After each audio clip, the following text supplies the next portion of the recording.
Nighttime, in the interrogation room of the police station. Dustin and Dahlia sat with their backs against each other, bound to the chairs in the middle of the room. The air in the room was cool and damp, and darkness shrouded them completely. They could feel an invisible weight on their shoulders. "My bad, I didn't mean to drag you into this mess," Dustin spoke first. "They claimed you stole some valuables. Is that true?"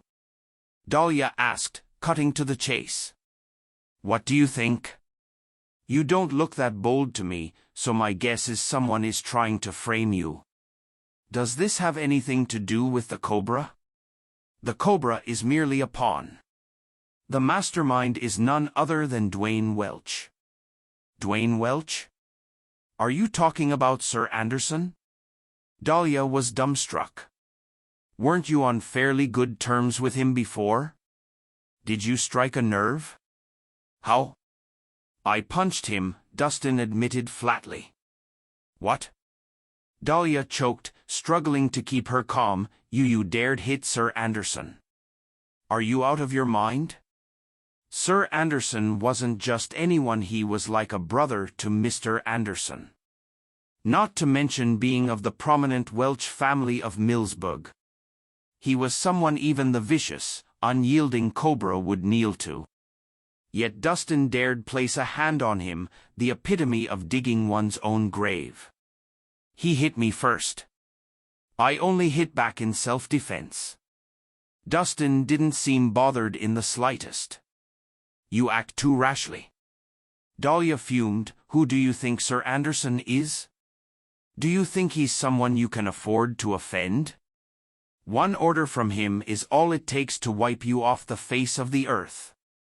Since I've already offended him, there's nothing else we can do than go with the flow," Dustin said with a shrug.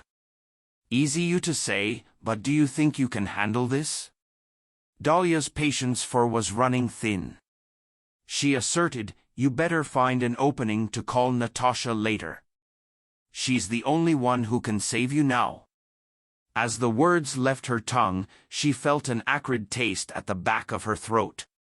Although she wouldn't admit it if she didn't have to, there was no denying that there was no comparing herself to Natasha when it came to family background. Suddenly, the metal door to the dark room creaked open, interrupting their conversation. A man with a rotund beer belly appeared in the doorway and stepped into the room. He sat down on a chair and flicked the switch of the bright lamp on the desk. The glare from the lamp made the two detainees squeeze their eyes shut instinctively. "So, you're Dustin Rhys or something," hissed the fat man maliciously. "Yes." Dustin continued squinting until his eyes grew accustomed to the intense light. "Do either of you know who I am?" the man asked.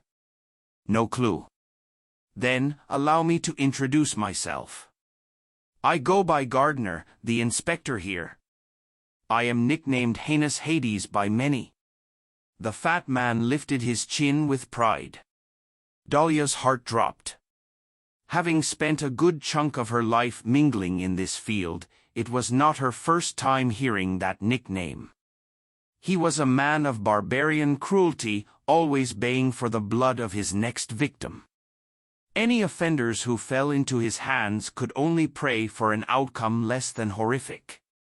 They were in grave trouble this time around. "Nice to meet you, Mr. Gardner. We've heard a lot about you." While Dahlia anticipated the worst, Dustin seemed relatively calm and breezy. "Great.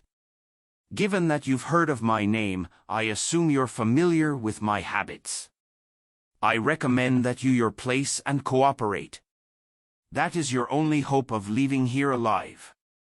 The inspector lit a cigar, slid it between his teeth, and took a deep breath.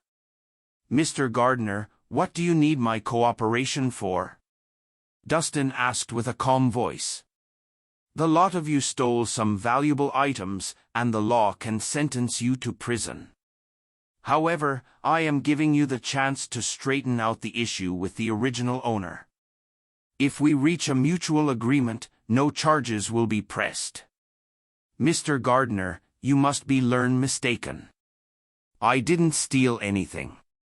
The Panax route belongs to me, Dustin rebutted politely. Hey, kid. Are you sure you know what's happening? The fat man snorted. Does it matter whether you stole it or not? Once you step foot in my territory, I make the rules. If I say you stole it, it means you stole it. Do you understand me? Mr. Gardner, isn't the way you're approaching this case a little unreasonable? Dustin's eyebrows creased into a frown. Unreasonable? Ha. My words could not be more reasonable, snarled the fat man. A sinister smirk stretched across his face. Now, you both have two options. 1, to reach a deal with Sir Anderson. Or 2, spend the rest of your lives in jail. Can I choose neither? Dustin asked. Hey. I'm trying to engage in a peaceful discussion with you. You'd better be sensible and take the option, or else you won't have it easy if you cross me. Hostility flashed in his eyes. Are you trying to threaten me? What if I am? The inspector sneered. The cigar hung from his teeth as he continued with disdain. I know you have some punch in you, but even superpowers won't be useful in my territory. Besides, need I remind you that your gorgeous girlfriend will be very popular if she ends up in prison? Even if you could not care less about yourself, you should keep her in mind. That is, if you can bear watching as the other prisoners ravage such a delicate beauty. Dustin's expression hardened. Murderous intent seeped from his eyes.